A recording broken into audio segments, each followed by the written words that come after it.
how did you see yourself in that period as different from everyone else? Well, that's a big question. I mean, I started businesses very young, so I had 3 businesses before I turned 15.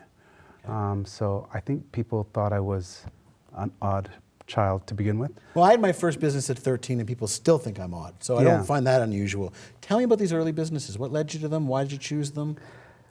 I had an interest in business from very young, so I mean, I think that it was something that just interested me from, my first business was was when I was 12, and it was a newspaper delivery service where, you had to be 12 to get paper routes, when papers used to be commonly delivered at homes. And you had to be 12 to get these routes, and I wanted one when I was 11, and I couldn't get one. So I decided I would get as many as I could when I was 12, and I'd contract them out to 11-year-olds. So you're subcontracting out to the grade behind you. Yeah, because I managing knew this there was little other kids empire. that wanted paper routes at 11, but they couldn't qualify for them till they were 12. So I got a bunch of paper routes in the city and contracted them out to younger kids.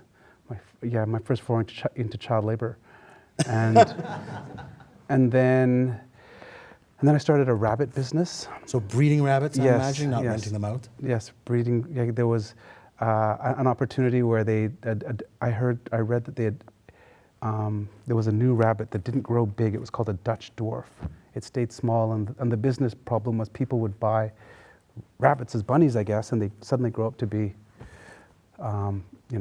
huge animals, and so they're no longer cute and fuzzy. So it was a problem in the pet industry. So I heard of this Dutch dwarf that was being bred, that never grew to a certain size, and I imported the first ones into Alberta and started selling them at pet stores. That was like at 13, and then I joined Junior Achievement at 14, and started a bookmark business.